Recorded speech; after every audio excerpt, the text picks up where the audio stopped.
I am on a very serious personal health journey that I'd like to share with you. Over the years, my various health challenges were so gradual that I didn't notice them until the bottom almost fell out. As it pertains to my weight, I didn't see the reality until I saw the pictures. In my head, I looked like this. And this. But in reality, I looked like this. And this. And this. I couldn't understand why I was gaining weight because I was not by any means a voracious eater.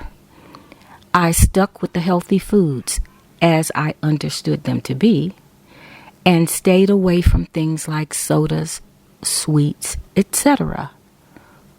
Why was this happening? Obesity is now the biggest health crisis in the world. For the first time in history, children are facing shorter lives than their parents. We're eating poorly and we're getting fatter. It's a huge burden on the health system. What can we do? There was more I needed to know as to where I personally fit into this narrative. In 1980, the diabetes epidemic started in earnest, and it continues through today. And it's all because of the change in our diet from real food to processed food, low-fat processed food, high-sugar processed food. That's the nugget of truth of the last 40 years. Sugar and starch and this belly fat is the number one cause of aging and age-related diseases. So if you want to die early, get a belly fat. And we're going to jump right in with two of the top foods or food categories that we can stop eating or be more mindful around or limit or minimize when it comes to their role of increasing belly fat. So Mark, what are these two categories and what do you want to say about them? Well, we're gonna learn a lot about belly fat on this podcast, but the truth is it's the most dangerous thing in your body. If you have belly fat, it is a risk factor for every single age-related disease, period. So it is, forget about smoking. This is the killer.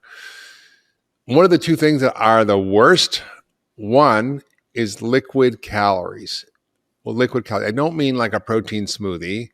What I mean is soda, juices, even nut milks, which you think are healthy, can be spiking your sugar. Sweetened coffee, sweetened teas, energy drinks. You know, we are living in a sea of liquid sugar, and it's different. It's really different than regular sugar. I mean, regular sugar is bad enough, but this seems to just accelerate the development of belly fat by being quickly absorbed, spiking blood sugar, spiking insulin, and that just leads to this whole cascade of belly fat. It's really bad.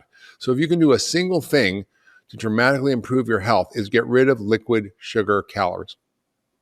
The second is flour, which is everywhere. And it turns out that flour is worse than table sugar when it comes to raising your blood sugar, which when you raise your blood sugar, you raise insulin. When you raise insulin, you sweep all the fuel out of your bloodstream and throw it into your belly fat cells. It's basically what happens. So it's like insulin basically opens the gates, all the fuel, fat, sugar, carbs, everything goes flooding into your fat cells. And then the gate closes like a one-way turnstile in the subway. You can't get back out. So it's really bad. So flour and sugar. I'm talking about wheat flour or grain flours. Even brown rice flour, all these healthy, quote, and gluten-free snacks, they're actually often worse than regular flour because they're just so highly processed and are quickly absorbed. So those are also huge things. And you know, it's different eating a whole grain versus whole grain flour. Even if you eat whole wheat bread, it's still a problem. So I would stay away from flour and sugar, except on occasion as a treat, and make sure you have a meal that includes protein and fat and fiber so you actually can mitigate the effects of the flour on your blood sugar. So Mark, let's break down the basics. What is belly fat And what are we learning about why it's so problematic for our long-term health? So, most of us were taught that, fat is just fat. It's like this inert thing. It's just there holding up your pants. It doesn't really do much. Not good to be fat or have fat on your body too much, but it's not a thing really. That's how it was when I was in medical school. But now we've learned that the fat cells in the belly, we call visceral fat or belly fat, it's essentially the fat around your organs, around your liver, kidneys, intestines. All this fat is very different qualitatively. And when you see someone with a big belly, or even who's skinny with a little belly, that is a sign that they're accumulating this belly fat. And what these cells are a whole nother organ.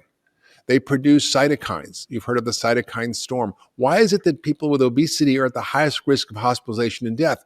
Because their belly fat cells produce what we call adipose cytokines. One in particular, called interleukin 6 or IL-6, is one of the key cytokines that's driving the cytokine storm in COVID. So that's one issue. They also produce all kinds of hormones. So you see all kinds of changes in people's bodies. For example, women, when they have a lot of belly fat, will get acne, they'll get facial hair, they'll lose the hair on their heads.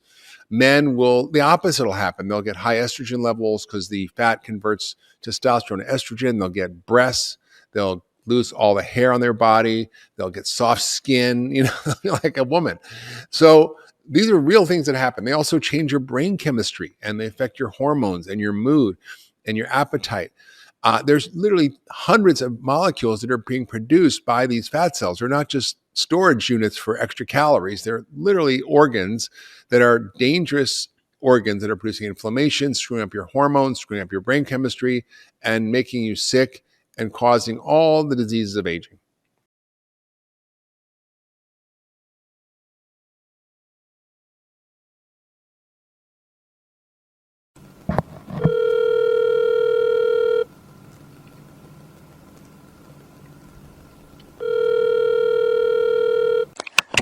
Hello? Hey, Self. This is Bunny. You got a minute? Girl, you know I got a minute. What's up? Well, Self, as you know, I lost almost 50 pounds when I had COVID. And as you know, Self, I was very sick. I haven't lost all the weight that I need to lose, but I've been consistent.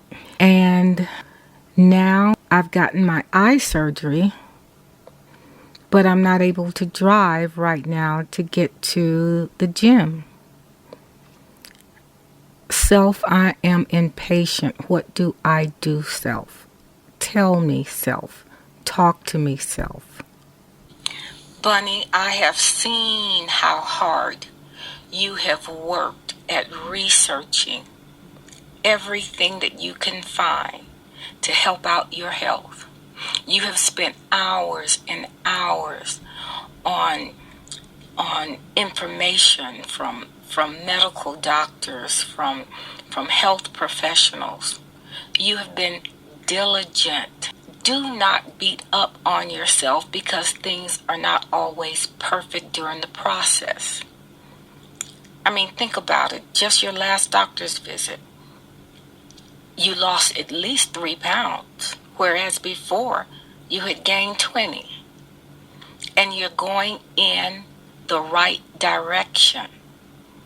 So when you have a stumble, will you please stop beating up on yourself? Get up and keep going.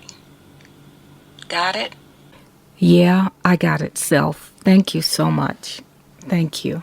And thank you for being patient with me. Bye. Okay, bye now. All right? Now you go on. Love you. Oh, wait a minute. Before you hang up, make sure you tell your people to leave their comments in the comment sections, questions that they might want to ask you during your process, and have them subscribe. Okay, bye.